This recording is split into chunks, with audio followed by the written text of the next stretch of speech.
ladies and gentlemen, to the UKBC, where budgies come first. Tonight, we've got a gathered audience to talk about how they've gone about taming. So we've got Dee, Shannon, and Claire. So thank you very much for coming along, ladies. And we're going to start with Dee's talk. But how did you, let's say, Dee, what made you want to tame a budgie? What was the sort of background in all of a sudden? Being completely honest, the first budgie I ever bought, which is that one, I was in a bit of a huff one day and I walked past the pet shop. I didn't know the first thing about budgies, and I brought her home and I had to learn very, very fast. There are some pictures that I've sent you that sort of show you that. And I didn't realise at the time that she was a particularly mean one. I now know that they're not all that mean. So she's sort of a bit of a challenge, and I ended up with a budgie, and that was it. I was committed. Now I've got one. Yeah. And now you're hooked, like the rest of us. Spiraled. Yeah. So Shannon, you've got an aviary, haven't you, in the garden? Yeah. So I believe you've had that from quite young age. Yeah, I got my first aviary when I was about 5. So yeah. And did you tame birds within the aviary when you first got them, or was that came later? So my first ever budgie, she was quite tame. My dad thought she was a dog because she'd like follow me around the house, and like I'll shout at her, she'll come. So pretty much since I was 3, I've pretty much tamed them. So yeah, quite young. Nice and young. And Claire, you obviously don't necessarily breed birds, but you buy them as pets. So what made you want the budgie, and what made you want to have one that's tame? Good question, really, because I was really young when I got my first one, and my parents had bought them for me and my sister, just one each, basically. Fair's fair. We had to have the same, whatever one had, the other one had to have. And I wanted the blue one, and she wanted the green one. And I don't actually remember them being tame, but it's such a long time ago now. If it was anything, it would have been quite basic. But from there, we did get another one. We didn't get 2, we got 1, and then it became my bird. And that's when I don't sort of remember. There's nothing that stands out in my mind. But I guess, like all of us on here and people that are bird people, I was naturally a bird person, and I just took to it quite naturally. Yeah. And I think once the bird bonds with you and you realize that, oh, hang on a second, what can I do here, or what's happening, that you kind of go with it. And it's been much more of a natural instinct with me. And I remember, as you do, Norman Barrett on the TV, there was stuff on TV at the time years ago that I remember with budgies, and I remember watching him and just like, oh my God, that's amazing. I really want to do that. Not that I ever did do that. But it was that kind of thing, just knowing that you could tame a bird in that kind of way. Yeah, my start in budgies was just sheer by accident, really. I'd been brought up with pigeons, racing pigeons, all my life, and I used to help my dad, and we were very close with the birds, but pigeons never caught my attention, really. I loved the race day, but the rest of it was a bit sort of like, nah. And then all of a sudden I went to New Forest Show, and all of a sudden I found Cage Bird Society, and I was like, oh my God, there was canaries, lovebirds, you name it, they were in there. And all of a sudden I looked through the sales, and there was these budgies. And as they say, the rest is history. But unfortunately, that wasn't the bird I bought back, with no cage, no seed, like you do. Got home, and within 3 or 4 days she died, and it turned out to be an old stock hen. So all of a sudden my dad knew somebody with an aviary, and he went off and came back with this blue cock budgie. Like you, Claire, I don't really remember a massive amount about it. I just remember having it in my bedroom. And I believe he was tame, but he never talked because he was sort of an aviary bird. And Mum always said, I did the millet and stick trick to tame him, which we'll cover as we go through this, I'm sure. And then of course I bumped into I got shown somebody who had these exhibition budgies, and that was the end of it. I was just like, I've got to have this. And that was 30, just over 30 years ago. So yeah.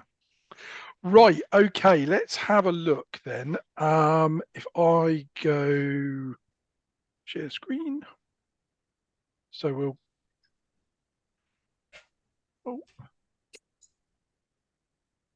can we all see that? Yeah. Oh, I can't see you now. Why can't I see you? We can see you. Yeah. That's a bit bizarre. Okay. Right. So, chat away, Claire. Tell us your story. So this was little Boris, and I'm using past tense, unfortunately. He passed away early November, so it's still quite raw, but it's wonderful to be able to do something like this because it still keeps his memory alive, and I love talking about him because he was an extraordinary bird. I haven't owned that many in my time, and I had bonded specifically with one of them when I was a teenager, and I didn't think I'd bond again with another one like that. So this little Boris, I didn't have him from a baby.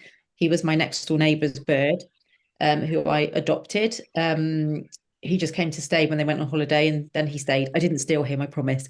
But it was, I think, the circumstances were that they knew he'd be better off with me, basically. And he was 3 or 4 when I had him, which is, it's fully grown. He's mature, and I didn't think for a second that very much would happen. And I didn't have any plans for him because I didn't plan to have him. So my neighbour said to me, she said, he might try and land on your head. And I said, oh, that's okay, no problem.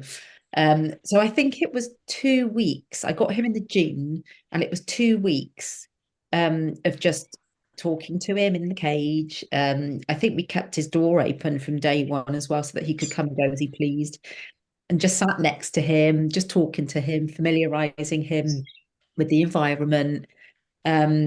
And yeah, I think I was sat there, and I think I was eating a croissant at the time. I was going out. I was going out, and he just suddenly came out and flew on my head.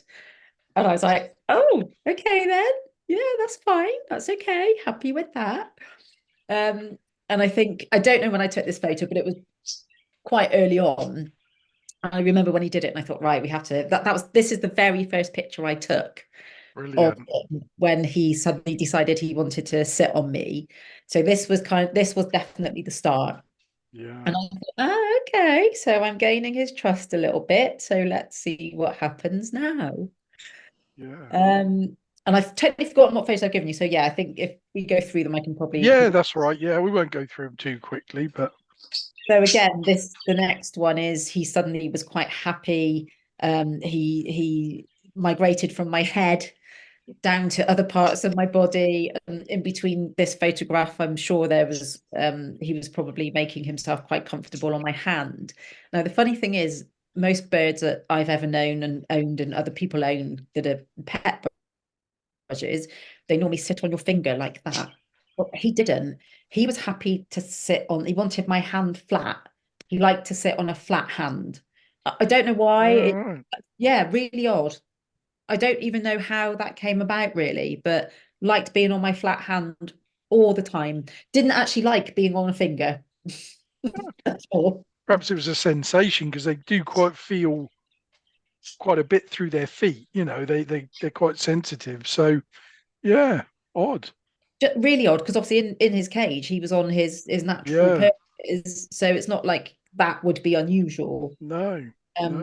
But it was, so he was always like that. So he migrated like he'd go on my knees, so that was great. So we'd have a little chit chat on there, and gradually built up the trust quite quickly, in fact, actually. And as you can see on this picture now, because he wasn't a bird that landed on things, even with my neighbour. Well, he wasn't even tame with my neighbour at all. They used to have a long sort of garden, like a stick or something, a green sort of plastic kind of stick, a long stick that they used to get him on to put him back in his cage, because he used to fly up on their curtain rail. And he started doing that here in this house as well, which was fine. But I was constantly, and I think this is the thing here when we're talking about taming, and maybe it's what I tend to do naturally. It's persistent and consistent.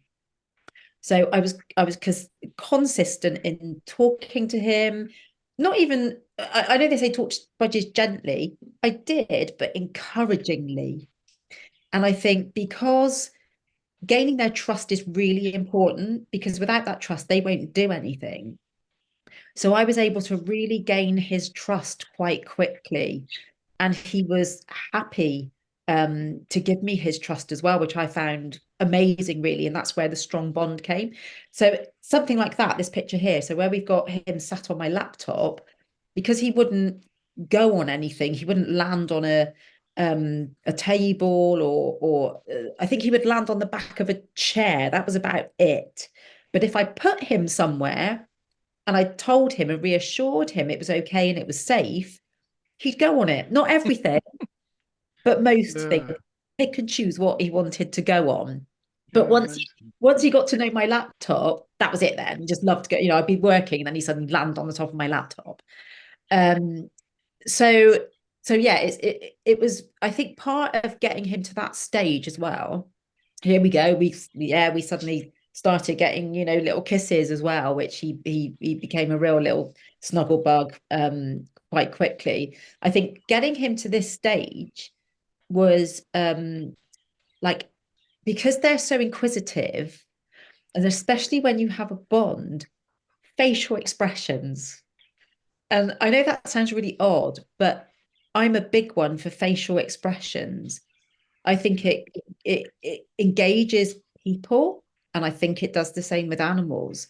And with him, so a prime example really is if he was, if there was something that I just thought I wanted him to be interested in, I would just say to him and look at him and say, "What's that? What's that?" With big wide eyes, and my tone of voice would change and my gestures would change, and he'd be on my hand and he'd be looking around, not scared, but he'd think, "What's that? What's that? What's that?"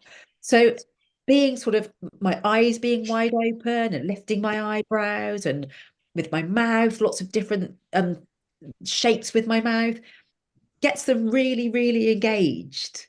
I think a lot of that as well comes back to being a pair of budgies as well, because it's funny, I've got a pair at the moment that don't want to bond, and you can tell their body language is completely different.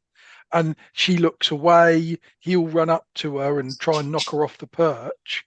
Whereas if they were a courting couple, well, we know what they would normally do.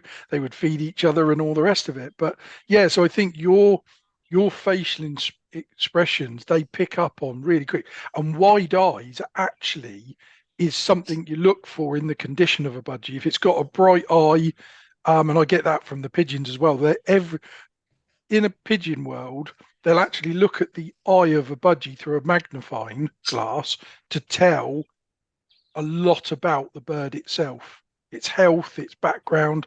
So anything to do with the eyes and eyebrows, and I mean, okay, they've not got eyebrows, but they've got feathers, that move. So yeah, that really does actually ring quite true back to how a hen and a cock react.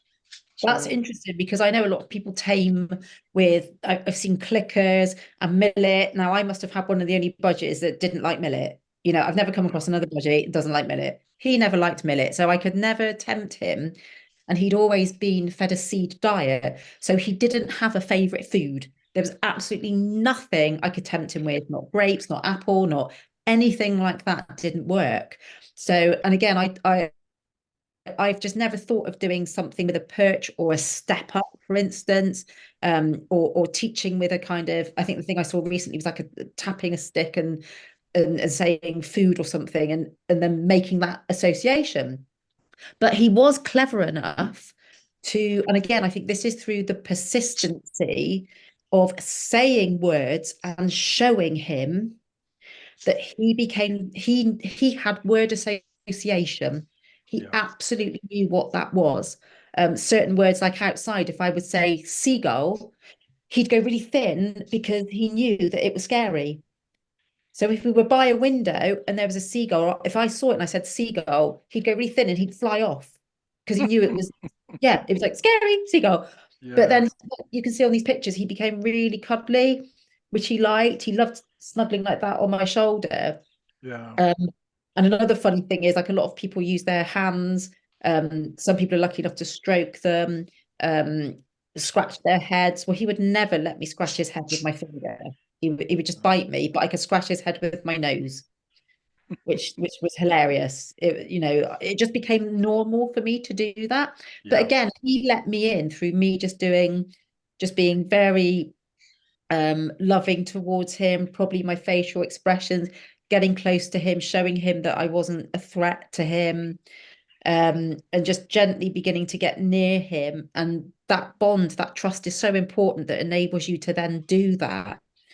So here's the picture of the food. So he was such a fussy eater that it was a struggle to get him to eat any fruit or veg. And I think this, again, with the taming, the way that I got him to do this, he always had his own little plate of food all the time. He had his own little plate. He would eat when I would eat. Yeah. So there's no way I could sit in there with my tea like that on a tray without his. Yeah. He'd go nuts, and he would actually come out. I did do it a few times. He'd come out, sit on my hand like this, and he'd be looking down like that, like, where's my tea? You had to see it to believe it. And the way that I got him to eat food was, believe it or not, depending on what it was, I had to eat it. So I would have him here, and I would eat the food, and I would put it back. It wouldn't be the same food. I wouldn't give him what I'd given him. But I'd pick, if there was a few bits of broccoli or something, I'd pick a bit up, eat it, and words are very important. So I'd go, yummy, yummy, yummy, yummy. So he associated yummy, yummy, yummy, or yum, yum, yum with food. Yeah, I've just I sold a budgie to well, there's a couple going around at the moment, but one lady, she's got him tame, and I said, we've got to persevere. She puts the Avi mix and all of that on, but persevere with the veg. And then all of a sudden, she was eating an apple, and she cuts it up, for herself. Next thing you know, he's attached himself to a bit of apple in her hand. So she sat with one bit in her hand and one bit for her. And she did it with carrot, and he ate the carrot. She did it with cucumber, and he ate the cucumber. We're now in a position where he'll eat chop, and she'll just make a little plate like you, little bowl or a little plate, and she'll hold that and eat whatever she's having, and he'll just tuck into his sprinkle of Avi mix on the top, and we're good to go. So yeah, and that's it. It's the flock thing, isn't it? It's like, well, you're doing it, so what's that? I need to do that as well, because they're so inquisitive. But he never got as far as chop. He was 3 or 4 years old on a seed diet. So I think what I was able to achieve was massive, actually. As to what he would eat, and I supplemented anyway so that he got everything that he needed. So after a while, he was great, and actually he was the perfect budgie in that he didn't land on things. He wouldn't follow me out of a door because he was too scared. But if I was there in the room, there you go, itching with my nose. He would quite happily just come on my feet or on me somewhere, on the back of one chair. But so there's, they've got their own individual characters, and he was very feisty, and he knew what he wanted and what he didn't want. And I think there's got to be that sort of element of respect and understanding there. And I think we got to the point where I knew what he would like, what he wouldn't like, where he'd go, where he wouldn't go. I could actually tell from his body language, and all that. That was my mum. So it wasn't just me. He actually bonded with my mum. Yeah, I think he was they normally like a male or a female preference as well. So he liked females. He was definitely, his preference was females. But he would also go on my dad too, which was amazing, really, considering that he wasn't even tame to begin with. Yeah. But all of this has just come from. Was that your dad or the bird? What? Tame. Was your dad tame? The bird was more tame than my dad. So I think he did really, really well in the circumstances, and it goes to show that you can tame an older bird. Now this picture here, he used to lie down on me. I'd never seen a budgie lie down before I had him. And and a couple of times he would lie down on the top of my knee if we were sat down and he was sat on my knee. He'd lie down when I was lying down on the floor, sort of when I was doing my meditations after yoga. That's a real sign of trust and comfort. Yeah, I think that's to do with what your body's giving off, so warmth, heartbeat, that sort of thing.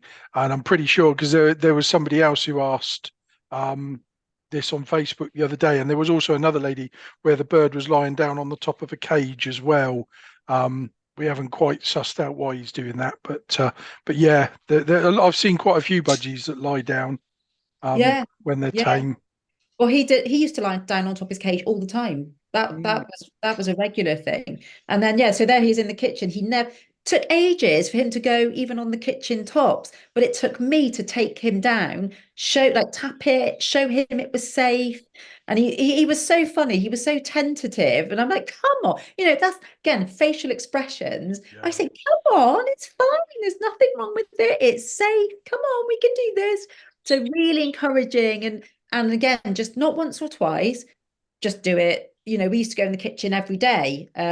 He'd come out in the kitchen with me every day. So I'd always encourage him. And after a while, he actually began to fly down onto the kitchen tops himself, which was great. But he wouldn't go anywhere else, which was fantastic. Of course, the other thing with him as well was he was from exhibition stock as well, wasn't he? So he was that bit bigger. And I still believe that they're being bigger, they're not as good a flyers. We know that, and I think that just slows them down a little bit as well. But yeah. And there he was on even just on that on his the base of his. Because I used to use recycled paper pellets in the bottom, but he would never go into the bottom of his cage, which again was great. It was just great to know that he would never do that. But sometimes he used to just pop in and have a little rummage around, and then he'd pop back up. This was his favorite position, on the edge of my laptop. He'd lie down. He'd even tuck his head under his wing and just have a little nap whilst he was there. He'd be there for as long as I'd be there. It was absolutely incredible. So all this was building up that bond and finding the things that he liked. I'd put him there and I thought, well, maybe he won't stay. And he decided he loved it, and that was a comfy little position for him. And I thought, well, if he likes it, I'm not going to stop him, No, that's right. Pooping was a bit of an issue, but it just goes to show what you can do, and that I haven't used those kind of methods of training as such. No, I think you were quite lucky from the beginning, because he almost came to you with the landing on the head. So you'd almost broken that barrier that everybody's struggling with at the start, because there's a lady that was messaging me, it's been 3 weeks and they've not moved off the perch. We're holding our stick, but it can take a lot longer if the bird is that nervous. So no, brilliant. That's the last picture on that one. So was there anything you wanted to add? I just reiterate, for people that are struggling, it's patience, it's respect, it's persistence and consistency. It really is. And it's not getting angry, it's not getting frustrated. It's you do it in their time, but you just keep doing the things you're doing. If you want to use any of the methods that the others may speak about, any more traditional kind of actual training methods, it's trying things out, and the bird will let you know if it works or not, and what they're willing to do, really. But I think with me, it was just a very natural. I'm a bird person. I love talking to them, and I guess that just naturally builds up a trust with them, and then we just go from there. But Boris was an extra special little birdie, and there'll never be another one, obviously, but no, that's right. There'll be another one like him. Did Dee or Shannon want to ask Claire any questions or anything topical? No, I think it just, there's a lot of what Claire's saying. It's just that consistency in it very much, and obviously I used to post a lot about Boris, and it paid off for everything that you did with him, because he was always up to something, and it's just that consistency with them. Yeah. Okay, so we'll have a look at these photos.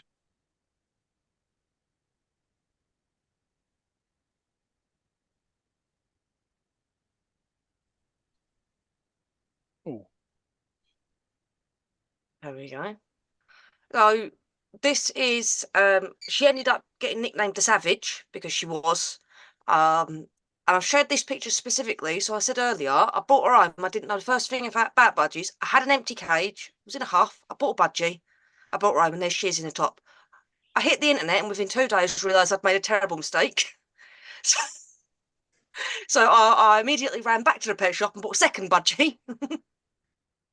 And there she is. That's her new cage. I didn't realise at the time that she was a particularly mean bird. I know now. At the time, I thought, well, maybe all budgies are that mean. No, she was just something else entirely. She meant it when she got you. And it did take me a year to tame her, but I took her as a sort of personal challenge. And what you can see there on the bottom picture was the start of that. So my bed is right next to, as you can see, that cage. And she wouldn't come out. Neither of them would. So I gave them breakfast every morning. They'd chop, but they would eat. And I just sat there and I spoke to them the whole time. You can eat your food. You can be safe. I'm not going to eat you. And I think that was the first step, is getting them birds to realise I am not a predator, because they're a prey species. Everything big is scary to them. So it was every single morning sitting there next to them whilst they eat breakfast, just talking absolute rubbish to them. So they're like, okay, that human's there. They're big and scary, but they're not going to eat me. And that went on for weeks before they would even come out of the cage. I think in the next picture is when they first started coming out. Oh, no, I didn't put it in the end, but there they are. They've come out on top. The third one that has appeared here, I walked past that same pet shop and he had an injury. So I brought him home. He'd be attacked by another bird, and I was like, nope, I'll take him home because I can fix that. But they can see up the top, it came to that chop. They were really, really interested in that chop because I had them on pellet diet at the time, so they were really excited to chop. So once I'd spent that time sitting next to them and they were no longer freaking out and they were coming straight down to the bottom to get it, I started putting my hand in the food. And I didn't move my hand. It went in, it was in that position until they finished eating, because they got used to my hands being around. And eventually they started coming out the cage. They still didn't want to land on me. There they are sitting up top of the cage. I created an area for them up there that was encouraging, because they didn't really want to come out, but I realised there was nothing in the room to make them want to come out. So I put sticky toy things on the windows, and I put a bouncy springy thing that hangs out the ceiling and a platform thing on top of the cage. And suddenly they wanted to come out, because there was actually stuff for them, which I didn't know anything about budgies at the time. So would you want to come out if there wasn't a single perch to sit on? yeah. That's what makes those playgrounds so good. That was, yeah, that it really is. The playground, I think, was the best thing. The blue one there, she found the bookcase, and that was where she would hide. And this is how you know how she was mean. She'd come darting out of there when you walk past and bite you, and then dart straight back in again. The bookcase was not safe to walk past, because she'd be hiding in a box, and she wouldn't sit in the same place every time. You couldn't just know that was a safe spot. No, she'd pick a different spot every day, and out she comes, and she'll have you, and back in she went. But exactly like Claire was doing, it's just consistency. So all throughout the day I talked to her, and I wouldn't force myself on her. You just wait. And it was weeks and weeks and weeks and weeks before she got close enough on that top cage. Normally she'd be off. As soon as I started feeding the other two a bit of millet, she was gone. Weeks and weeks and weeks went by, and eventually she's like, well, hang on, this is okay, this. And so she'd stay.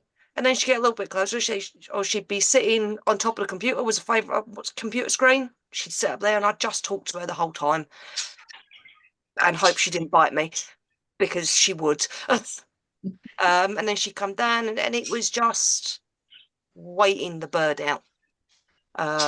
All the traditional things, because I looked it up and I was on the groups. What do I do? My budgie doesn't like me, like you see a lot of people doing this budgie. I'm failing, I'm terrible. And I've tried it, I tried the stick method with her, didn't work. I tried the clicker, didn't work. The stick method with the other two worked perfectly. They're sitting on the taming stick there.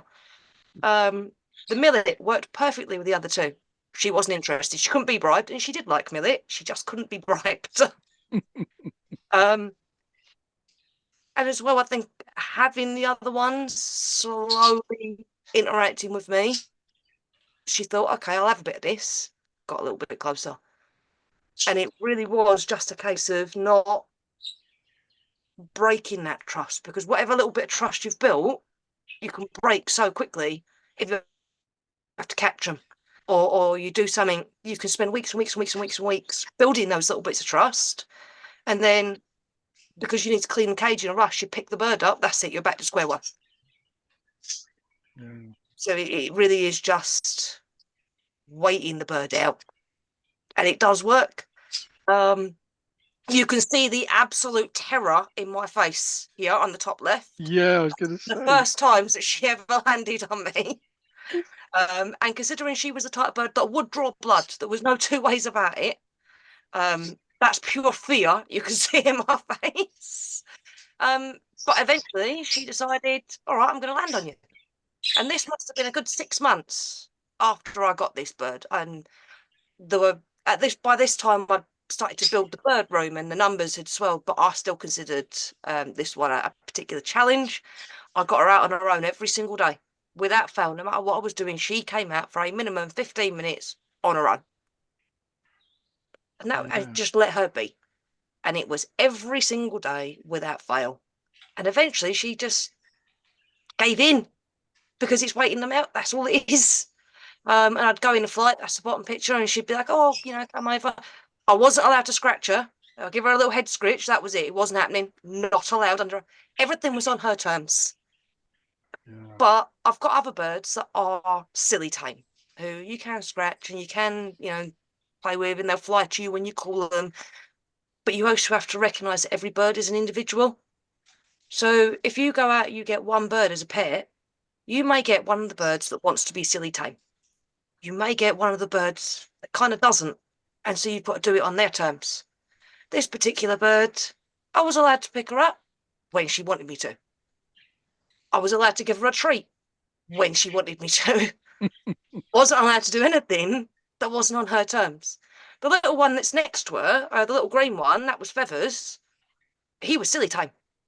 He just, from the get-go, was the most willing to love on you bird ever. Yin and yang. Was he a French Malta? No, I had him tested for French Mole and he came back negative. That was stress. So I picked him up because he looked like that. Yeah. He was another why I felt sorry for them in a pet shop cases. You walk in, my local pet shop's really, really good. It's got big flights. It's not like any other pet shop I've seen. But they've got all these fantastic, beautiful, wonderful birds. And then there was this one that was scraggly and just wasn't showing his best sides. Yeah. So I thought, no, I'll bring him home because no one's going to buy him. And he just was silly tame. And this is, because that's the picture of when they first started coming out. I'm sitting on the bed there, trying to entice them over with some millet, which did eventually work. And as I was reading that book, I read it out loud.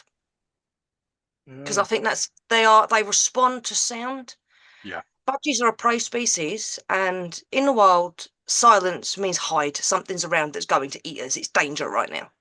When there's sound, it's safe. If the birds are chirping, there's not a predator nearby.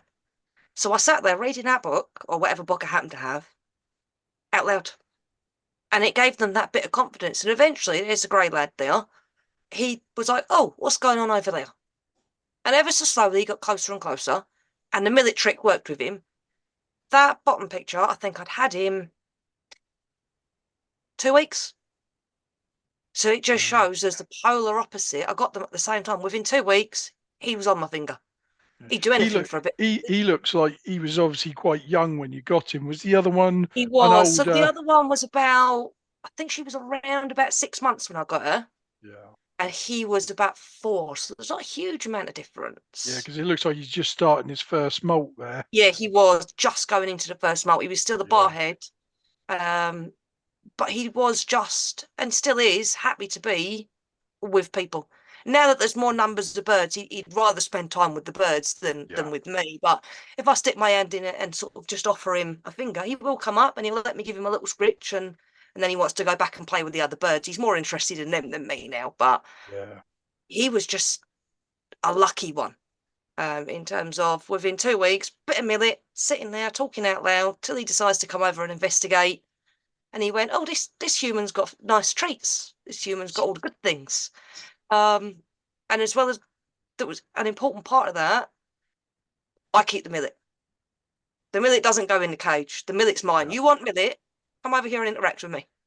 Because they go nuts for it, most of them anyway. If you want it, come get it. I won't force you to take a head scritch when you come and get it. I'll just sit there and I will just hold my hand out with the millet on it. But if you want it, you've got to get close. This is another one, the one on the left. And the reason I've shared so many different birds is because every bird that I've managed to tame has needed a different method. Every single one. That's Jenny on the left. All she needed to be in that cage, hand out, food in it. That was it. Every single day, 3 or 4 times a day, I just sat there with seed in my hand. And eventually she came over to have a bit of seed. And that was it. That was all it took with her. Really quite easy. And it was a different method to the millet and the stick that I'd had to use with the other 2 boys, or the just waiting them out I'd had to use with the Spangle. The one at the top there, he is a baby. He is proof that hand rearing does not a tame bird make. Oh, yes. Nip is my tiny hawk. And I don't have the heart to tell him that he is not, in fact, a hawk. When I first got him, he was still a barred, and I thought, oh, a tame bird is made by hand rearing. No, it doesn't. Because as soon as he realised he could fly, he was off. He's an aerial wizard. He doesn't fear people, so the hand rearing does that. But he does not want to interact with me. He is just off, which I think is important to share because, again, that comes down to every bird's individual. People go, oh, a hand-reared bird, that'll be tame. Nip's not. No. Nip's was hand-reared from 2 weeks old, and he ain't tame. No, he doesn't want to be. Did you hand feed him? No, I purchased him from another set of breeders that are local to me, and they had hand-reared him from 2 weeks. I had a couple from them, and some of the others I've had from them, they are tame. They came tame. Nip just doesn't want to be. No. It's not that he's not a vicious bird. He doesn't fear people. It's none of that. He just simply does not want to interact with humans. Yeah, sometimes they bond with the feeder, as if it was a parent bird. I've got 2 that I'm having to hand rear now that are like that. I walk in the room and they're sort of screaming at me. But when you maybe let them go to somebody else, you might have another nip, that doesn't want to bond with those people because it's not you. And I think that does hit the nail on it. So I think it's just one of them things to share it, because if you want a bird that's tameable, running out and getting yourself a hand-reared one isn't necessarily going to make you any easier, because some of the budgies just do not want to be tame. No. You can do everything you want to do, but they're not interested. These are some of my babies, which I think, coming back to what you said earlier, Neil, handle them every day in the box, they're tame. Yeah. And that really is, does not matter how long my day has been. It does not matter how terrible my day has been. I handle every baby every day, without fail. It may only be for 10 seconds at a time, but I go to every single box and I make sure every single baby sits in my hand every day. And they leave tame. Every single one of them. I open the box and I sort of put a feeding spoon in there with a little bit of formula. That's not a meal, but it's just, look, humans do good things. So I think that's just touching on what you've said, Neil, it is very, very different if you're breeding them yourself. Yeah. And I think we as breeders almost need to educate pet shops in the better way of doing it. Yes. I know we all need to move on our older stock, but that should be between breeders, not necessarily to the pet trade for, Mr. and Mrs. Smith to buy a budgie. You know, that should come. Yeah, because if you go out and buy an aviary bird that's 4 years old, chances of taming it are slim. It's possible. Yeah. But slim. Yeah. But yeah, they're just some more of the ones that I've got on the head. They all do like to sit on the head. Just a few pictures of the tame ones. So there's Nip at the top there. So he does occasionally decide he wants to come and say hello. Yeah. If other birds are saying hello, he gets jealous.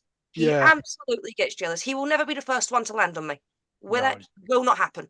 If another bird's saying hello, he wants to know what's going on. Yeah. The bottom left one there, that's Tiny. She was hand-reared by the same people as Nip. Tame from the get-go. So it just shows they are individual birds. They're it's what they want to do. You can't make a bird be more interactive with you than it wants to be. So you have to meet them. That little one up the top, no, the middle one on the right, he's naturally tame. He is the sweetest little bird. The one above, not so much, but with persistency, she's quite happy to come and say hello. But again, she'd rather be with the birds than me, but she will come out and say hello. It's just meeting the birds where they're at. Yeah. Rightio. Excellent. Thank you very much for that. So one thing that we've sort of mentioned as we've been going through is the stick method. So if we just literally re-explain what that means. Now, to me, the stick method is a long-ish, as long as it needs to be, perch, natural woods, dowel, whatever, and a small piece of millet, elastic band, hold it on the end, and you sit basically with it inside the cage, but you're on obviously the outside, through the door, and you just put it. And I say to people, never push the stick to the bird, because like we said, that's going to scare them. So you've just got to put it in the cage away from the bird and let them come to you. And 99.9% times that has worked for me and for other people that I've sort of helped, you know. So does that sort of go with you guys similar? 100%. I mean, that's my taming stick that they're sitting on. So like you say, you do it in the cage, you get them to come out. Now that stick is safe. So I was able to use that stick as a marker point. So if it's sitting on top of the cage, they'll sit on that stick because that stick's safe. Now have some out my hand, because that stick is the thing that they are considering safe, not me. But that is the best thing in the whole wide world. You stand on that stick, you get awesome treats. Yeah. And do you use something similar within an aviary setup, Shannon, or? Usually, yeah, because I've obviously got quite a few and stuff, so it makes it a lot easier. But I tend to just kind of have a millet on my hand and do it that way usually. Yeah. So they sort of associate me as like a treat to an extent. Yeah, that's right. And do you find once one comes, then the others start to come? Yeah. I used to have a stool in my aviary. My very first aviary was quite big. And I used to have a stool and sit on there. And you knew that they knew when I was coming home from work, because they'd all be sat on the stool waiting, you know.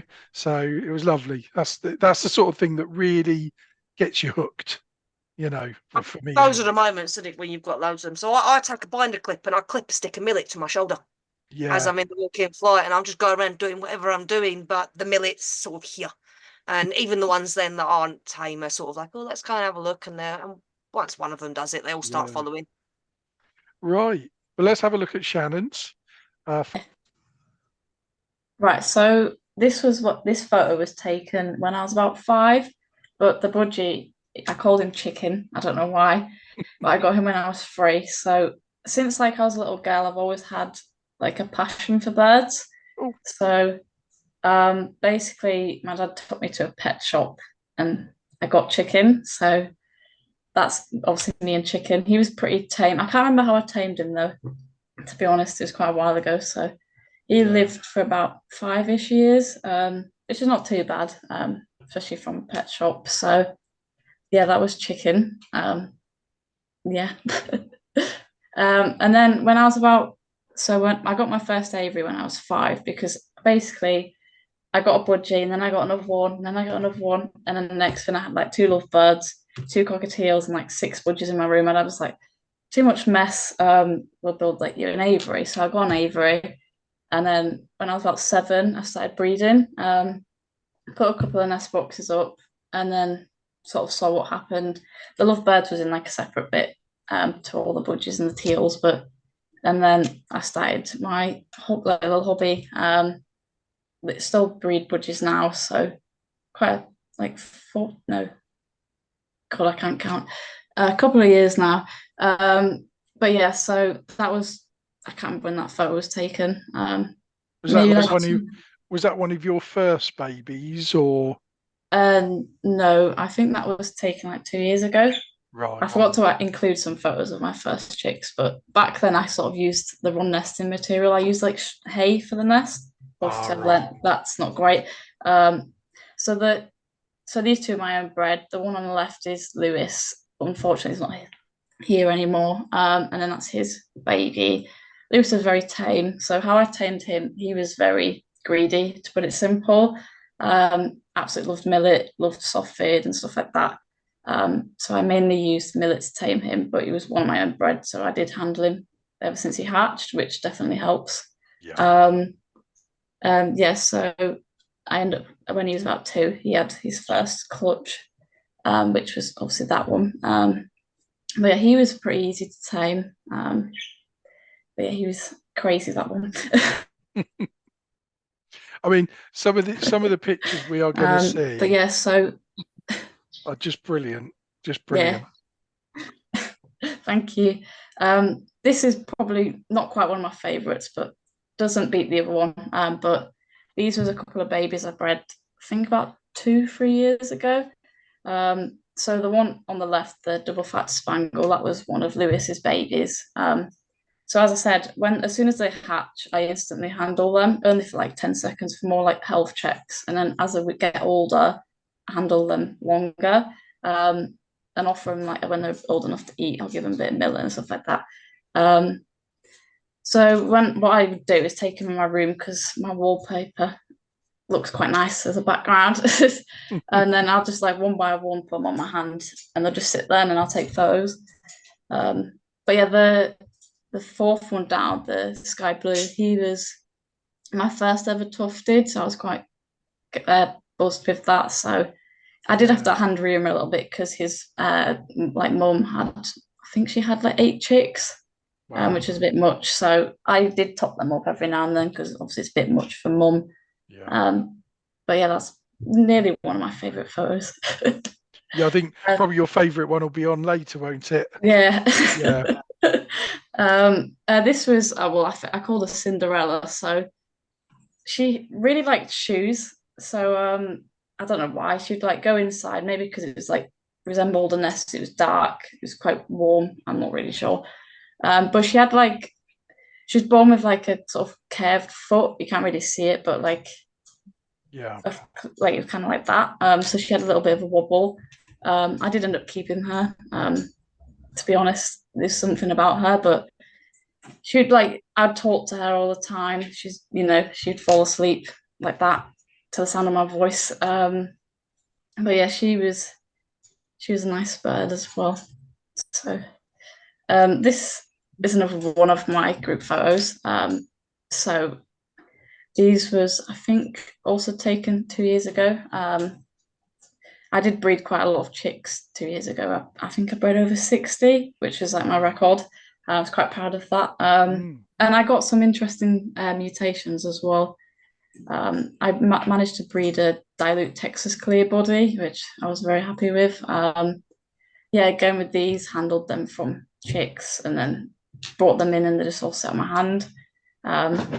But yeah. And was the camera set up a little bit away, or was that on a phone sort of doing that? Yeah, so I'd sort of go like that and then take a photo. Ah, right, yeah. But yeah, it did hurt my arm a bit. And was it chaos afterwards if they all took off? To be honest, they never actually took off. They just sit there, wow. Which was quite nice. I had one that did take off once, but then she just came back. So brilliant. This is another one of my I always seem to have my pajamas on in these photos, I've noticed. But I promise I don't sit in my pajamas all day. But yeah, these was, I think this photo was taken about 3 years ago. I can't really remember, but I bred a lot of pieds that year. The one on, I don't know if any of you know Nadine on my budgie group that had Lucky. The one on the right end, that was Lucky.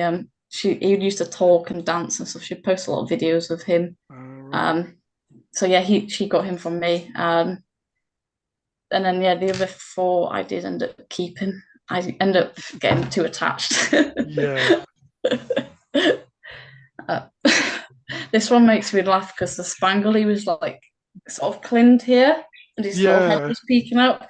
Yeah, he's actually gone to my boyfriend. He's called Casper, the budgie, not my boyfriend, but yeah, he steals your food. So when I go around, his parents gave me wine. He's in my cup trying to drink my wine. He's crazy. It looks like the other pied sort of saying, "Oh, don't fall." Ring wrapped round him, isn't he? Yeah. But yeah, there was a funny lot. But this was Skittles, so I've got quite into keeping rainbows. I only ever bred one rainbow myself though. But yeah, I got him when he was about 8 weeks from another breeder. But with him, I did use the stick method, like because he was very much didn't like my hands kind of thing. Yeah. Put millet on the stick and would just do that all the time. Talk to him. They're definitely, I feel like talking to them kind of calms their mood if you talk to them. Like I baby talk to animals, I'm not gonna lie. And it definitely like calms them and stuff like that. And then eventually you'd go on the stick and I'd move the millet down the stick so he'd have to come a bit closer each time. Yeah. And eventually it'd be like in my hand and then he'd be sat, and then next thing I couldn't go in the air without him landing on me. He'd land on my glasses, my head. He was crazy. This is my favourite photo. Yeah. That is some gathering, isn't it? Yeah. But yeah, there's always one that has to look the opposite way though. She went to Chabley, who's on my group as well. But yeah, so these was like from all different nests, because like I said, I had quite a good breeding season like 2 years ago before I came to uni, and I tried to do it in like age order. Oh so, yeah, like, yeah. I mean, I think I achieved it a little bit, but it's quite difficult. Yeah. Because there's 2 in there that didn't like each other. They'd like bicker and sat next to each other. But yeah, again, I held all these since they was literally a day old, or a few hours old, if that. And like with all my chicks, I will handle them every day without fail. Like even as Dee said, if you're feeling a bit down in the dumps, I still go handle them and stuff. Because they cheered me up. So yeah.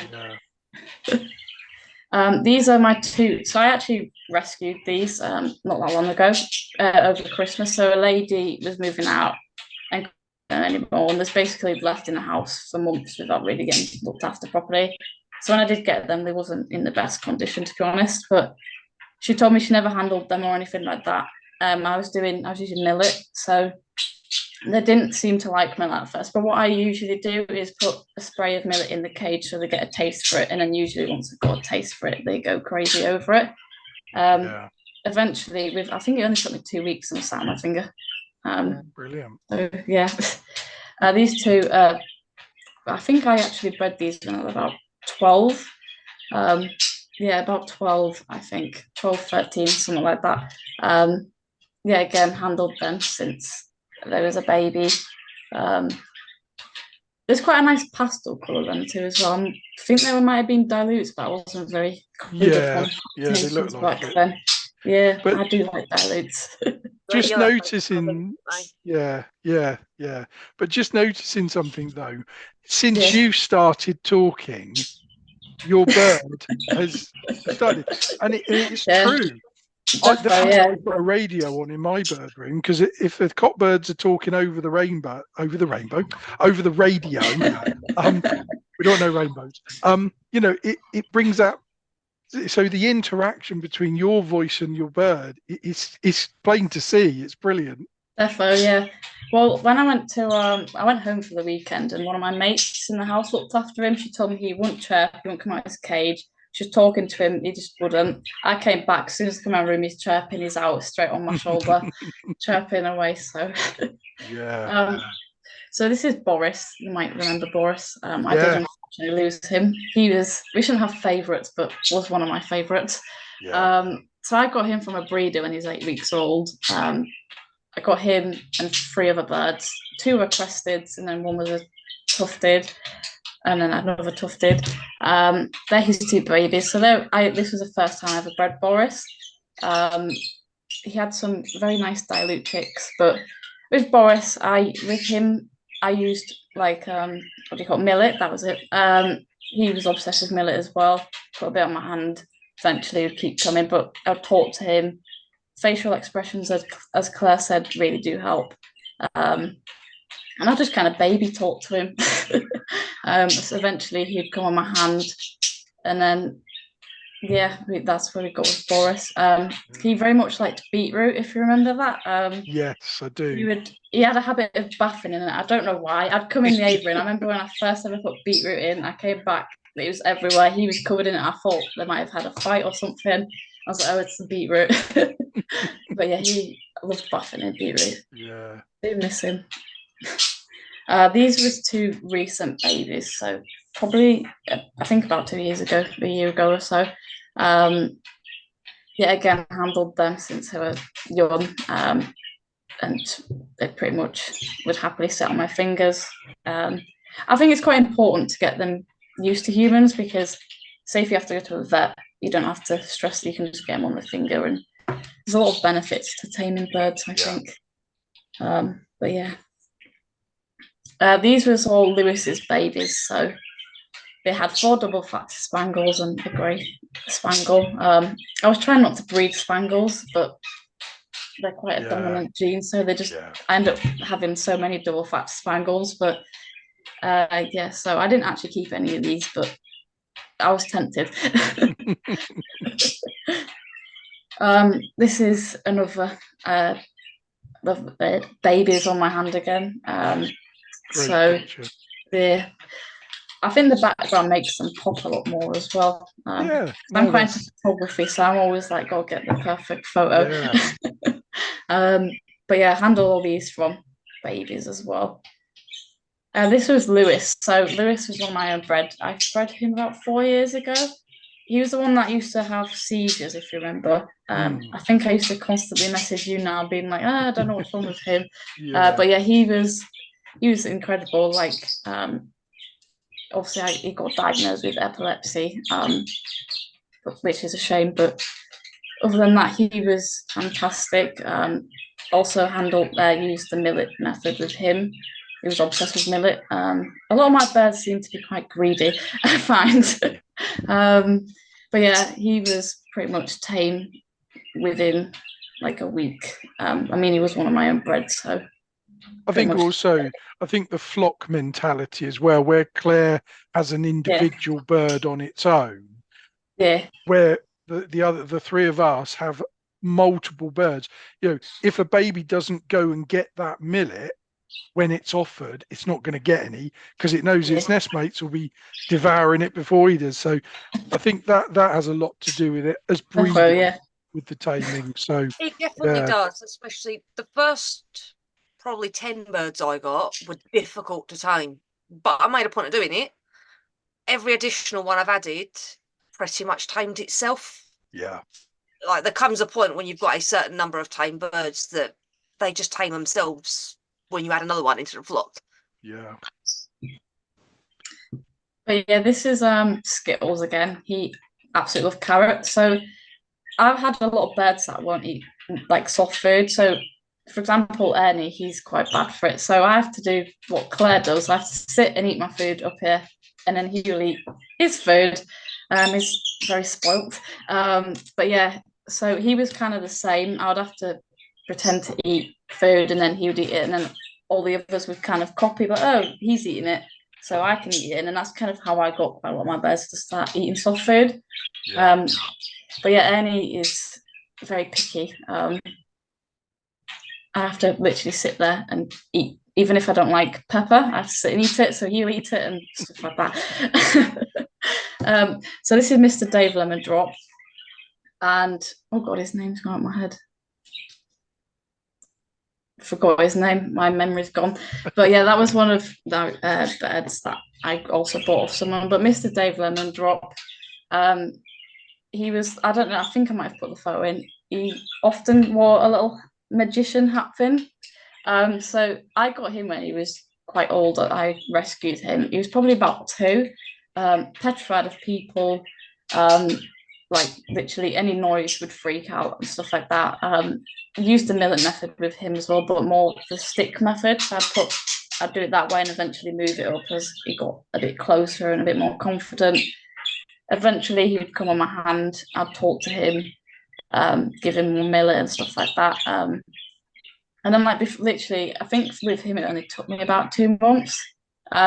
He would let me stroke him, he'd let me put a little top hat on him, he'd sit there and pose for the camera. So yeah, this is Cinderella again, the one that very much likes shoes. But yeah, so this is Louis, and Elvis. So not Oscar, sorry, and then that's Elvis at the end. Yeah, again, Elvis, I got him quite young from a breeder, so he's sort of tame-ish. Didn't take that long. Whereas Oscar, I got him from an exhibition breeder who basically gave him to me. I don't know how old he was, to be honest, but I know he's had sort of a curled foot as well, but took me about 6 months to tame him. He did not like millet, so I pretty much would just sit and talk to him and just slowly put my finger near him, and eventually he'd step up. Like as Claire and Dee said, all birds are different. They all, have different ways they like to get tamed. But yeah, he pretty much just stepped up eventually after talking to him and stuff like that. So yeah. Yeah. This is Boris again. I absolutely love that photo of him. It's a nice photo. But yeah, he was in breeding condition then, so he was very humpy. He's a nightmare. Yeah. But yeah, obviously I got him from another breeder at 8 weeks. He was pretty tame really. He'd come on my finger pretty much quick, but I did use, I think I said, the millet method for him. But yeah, this is one of my own bred. She's a female. As we know, females can have quite a nasty bite. But yeah, so I was actually trying to sell her, but then no one seemed to want her, so I was like, well, I'll keep her. She was instantly on my finger. Very lovely little hen. Although when she was molting, she would give me some nasty bites. But yeah, but yeah, she was pretty easy to tame. That's Boris again. I've probably put loads of pictures of him in here. That's Skittles. I absolutely love rainbows. They're very pretty. But yeah, I think I've put pictures of him in as well. So these was all, none of these are my own bred. So those all from exhibition breeders that kind of gifted me these birds. So they was all probably about a year old when I got them, so not tame whatsoever. I also used the stick method with these, and eventually this I'd come on my hand, and it did take me about a year to tame all these, but eventually they sat on my hand. It's being patient at the end of the day. Like if you're not patient and you push boundaries with them, you're gonna go a step backwards. So I just took things slow, and there's no rush. If they tame, they tame. If they don't, they don't. Like I have got a couple of birds that aren't tame. Just because I'm at uni now, I don't really have time to tame them and stuff like that. But I'm happy as long as they're happy.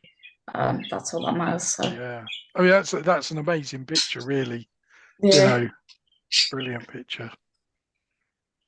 These was 2 babies that I bred about 3-4 years ago. Both of them went to Chablis. I remember when so those were obviously really tame as well, both hens.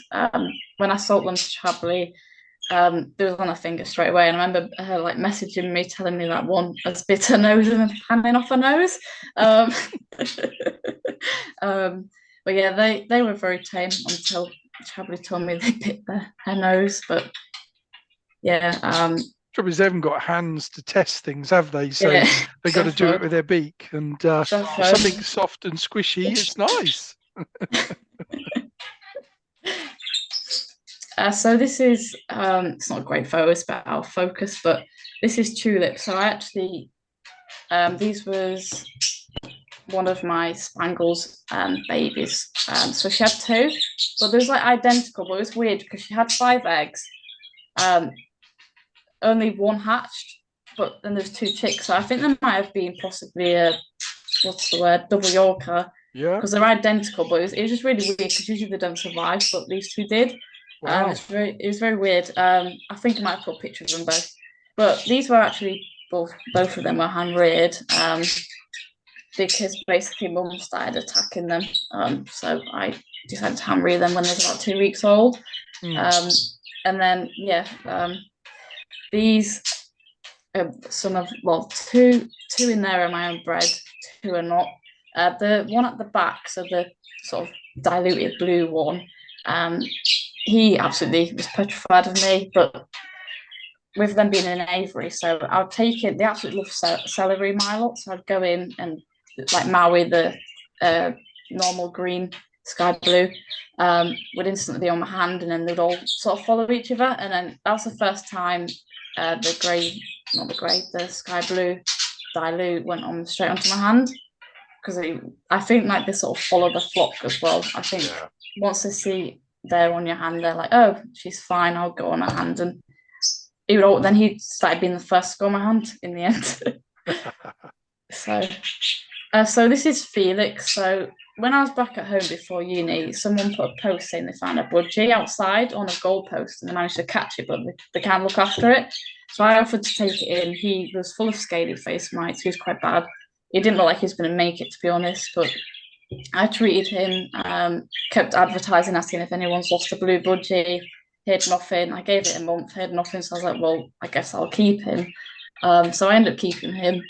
And it took me about maybe a month or so to get him on my hand. And then, as you can see, he was pretty much confident to come on my hand.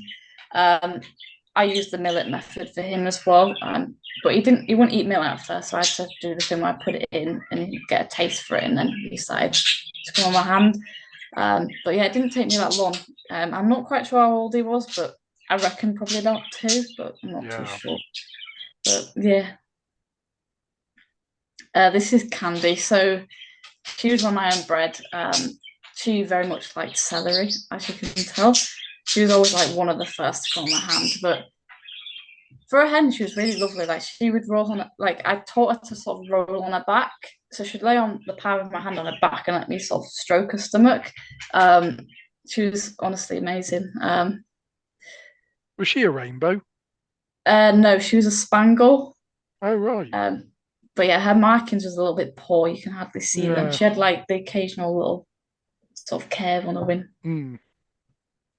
This is Skittles again. I think I've posted like too many of him.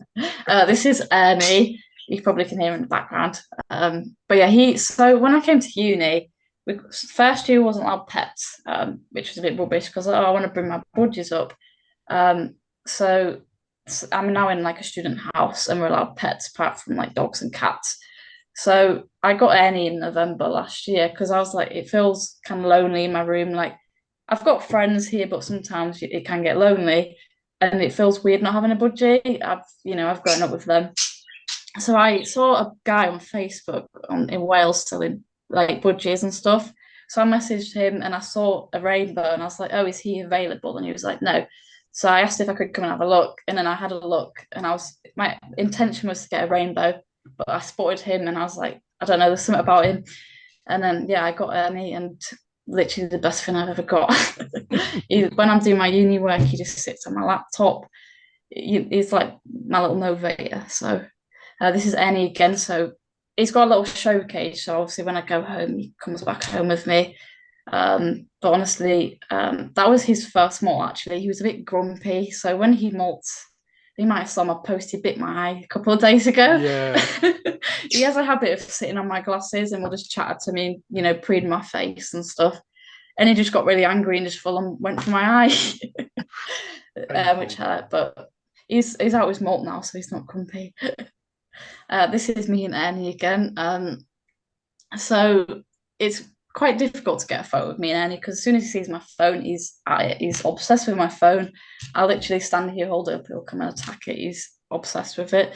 My phone case, actually, that's Mr. Dave Lemon Drop with his little hat on. I don't know if you can really see it with the lighting, but yeah, but yeah, that's me and Ernie, my little sidekick that keeps it going every day. So yeah, this was me trying to take a selfie, but yeah, again, Ernie had to be in that photo.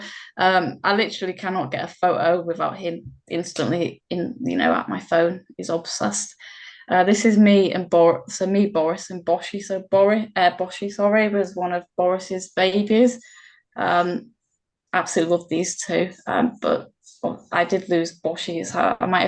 I think I might have said about the rat problem I had. So I did lose quite a lot of birds to rats, unfortunately. But yeah, it was Boshy horrible, was, wasn't it? yeah, defo.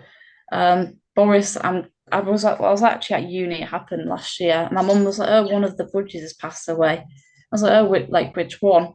She was like, "I think Boris," but she was like, "I'm not sure." So she sent me a picture, and it was obviously Boris. So she told me when I was in a lecture as well, so that wasn't fun. I had to leave. Oh no! Because I was not happy. To be honest, I was obviously upset. Yeah. Oh, that was it. There's some lovely photos. So I've got to ask, can we see if we can get? Is it Ernie? You say? Yeah, I can. See if you can get him down. We've got to try. You coming? Oh, it's beautiful. There he is. Oh, let's go back up there. Oh well, we've a quick glimpse of him. Yeah.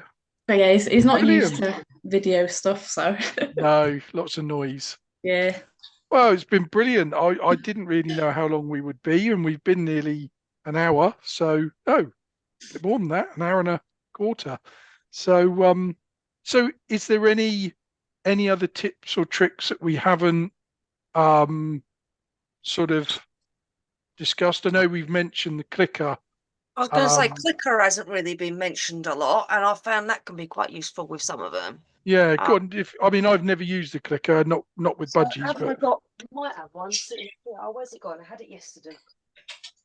Oh, I don't know where I've put it. It was sitting on my shelf up there yesterday. Yeah. But it's just a little there's a little device, and you click it and it makes a very loud clicking noise. And it works whether you do it with budgies or dogs or whatever animal. It works with all animals, cats, to be honest. You click it, makes a noise, you give the animal a treat.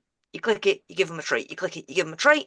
Eventually, they recognise that sound as there's food coming. Then you can use that to mark a behaviour that you want. And the bird goes, fantastic, I've done the right thing, I'm getting a treat.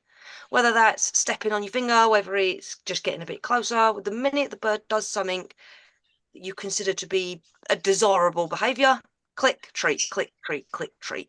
And it works really well. You can get bird ones specifically, kind of like sort of telescopic stick.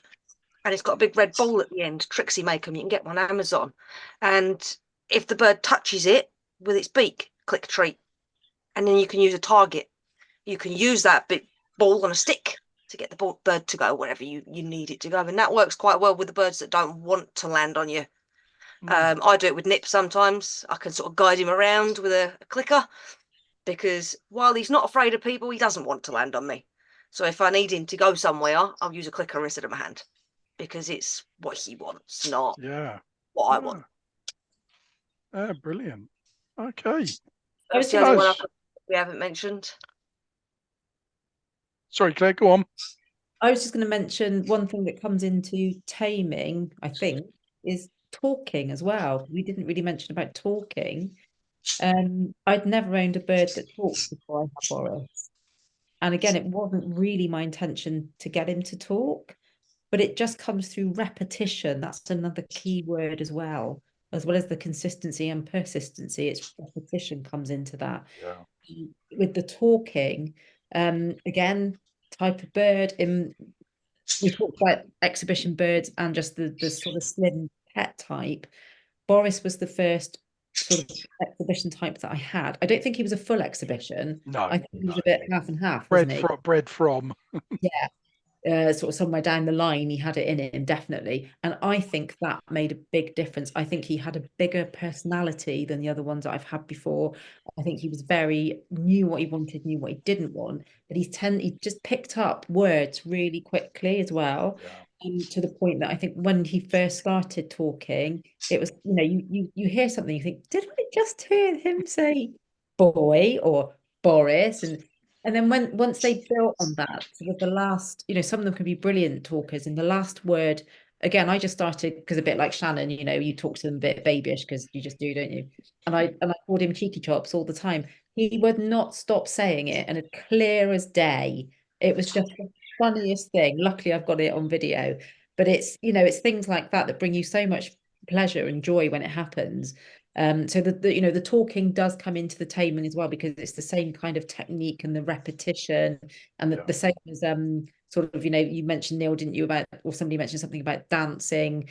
Boris he would literally dance on my hand with me, and whilst he was dancing he would be going like he was singing. You had to be there to see it, really, because they understood what that was. But again, that just came from me being a bit of an idiot dancing around in the kitchen, and he was probably thinking, that's really interesting, I want to do that as well, and wanted to come and join in, because they're just so inquisitive. And I think if you can get that engagement from them just by being constant all the time and not showing any frustration, not showing any anger, not showing any threatening behavior towards them at all. Because we've all said, all three of us, all four of us rather, have all said it's about the bird, it's about your awareness of them, it's picking up on their body language, what they want to do. It's not about you and your emotions, because your emotions could have quite a negative effect on them if it's not a positive emotion. So I think that's really important to let people know that you've really got to be patient and be very positive and very kind of happy vibes, no negativity, no anger or frustration or anything. So we can all prove that we've done it, and there's different techniques to do it. Yeah. No, definitely. Right. Well, thank you very much, ladies. It was really interesting. We covered a lot, I think, and I don't think there'll be many videos out there like this. First-hand experience and that. So I thank you very, very much. Thank you. Thank you very much. We will see you soon.